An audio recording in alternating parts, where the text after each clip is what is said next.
La famiglia Tandura è tra le più decorate d'Italia e il primo a distinguersi fu Alessandro Tandura. Chi era? Dunque, Alessandro Tandura era mio nonno ed è stato il primo paracadutista al mondo in azione di guerra e si è guadagnato una medaglia d'oro al valor militare. Poi ha continuato la carriera militare, è stato in Libia, in Cirenaica, in Etiopia, si è guadagnato altre 2 medaglie d'argento al valor militare, una promozione sul campo da capitano a maggiore. Questo è il capostipite della famiglia.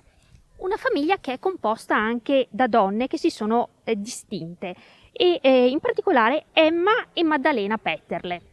Esatto, quando lui è stato paracadutato al di qua delle linee, si è rivolto alla sua morosa di allora, la Maddalena, che poi è diventata sua moglie, e a sua sorella Emma Tandura per avere notizie sulla dislocazione delle truppe austriache e i comandi austriaci nella zona di Vittorio Veneto. E loro sono state preziose. Una sottolineatura da dare è che le due sono state decorate di medaglia d'argento al valor militare in un'epoca in cui la donna era nessuno. E il comandante dell'ufficio informazioni dell'Ottava Armata scrisse che dovevasi proprio ad Alessandro e alle sue informatrici se l'armata poté entrare in contatto con il nemico sapendone la consistenza. Qualche decennio dopo anche i loro figli, i figli di Alessandro e Maddalena Tandura, cioè Della Vittoria e Luigino, si spesero per la patria e furono anche loro medagliati. Partiamo da Della Vittoria, che è la sua mamma. Ecco, la Della Vittoria, che è mia mamma, è stata staffetta partigiana e ha avuto una croce al merito di guerra per la lotta di liberazione. È più sostanziale la presenza di Nino, di Luigino, di cui oggi parliamo nel Come te papà. Luigino ha cercato di seguire il padre in tutto e per tutto, lo adorava. Quando sa che il 7° Reggimento Alpini non muove, siamo nel 1942, va nel 6°, cioè nella Tridentina, che era diretta in Russia. Si fa tutta la campagna di Russia, torna disilluso in una maniera tremenda degli slogan, delle cose che gli avevano detto, entra nelle file dei partigiani, si reca nella zona del Coglio, lì ha scontri frequenti con i tedeschi, finché in uno particolarmente feroce difende i suoi 19 uomini, perché lui era capo di staccamento, e resta fino all'ultimo con la sua mitragliatrice a garantire la ritirata. Da questo la medaglia d'oro al valor militare alla memoria, perché morì in quell'occasione.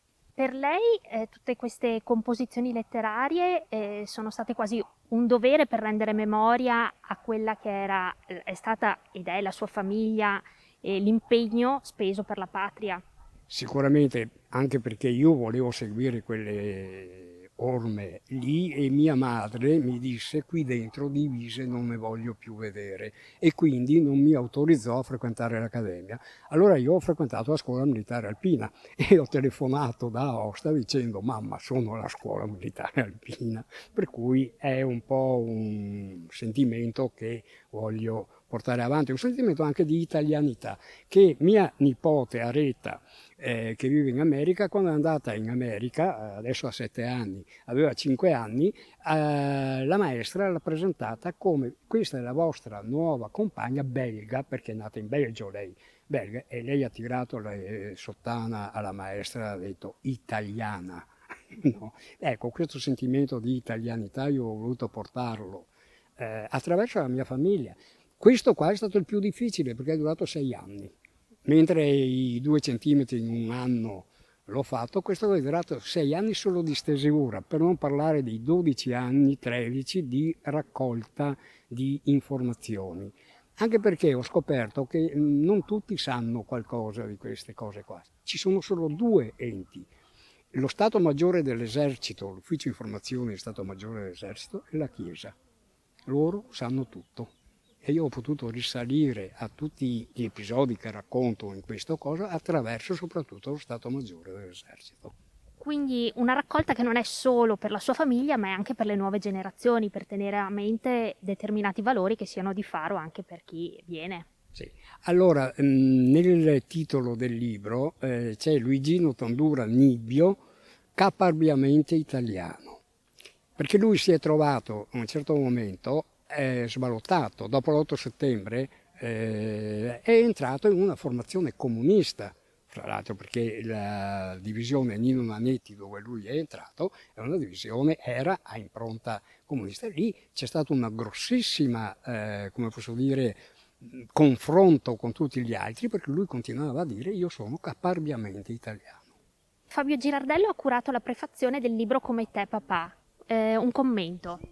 Beh, è stata la fatica, penso, maggiore di Alessandro Valenti, perché ha trattato di un personaggio che è sicuramente il personaggio più problematico, diciamo, di tutta l'epopea, ecco, dei Tandura. Appunto perché Tandura si è trovato a vivere un momento particolarmente drammatico e particolarmente difficile anche proprio da decifrare e quindi anche da vivere, e l'ha vissuto da eroe.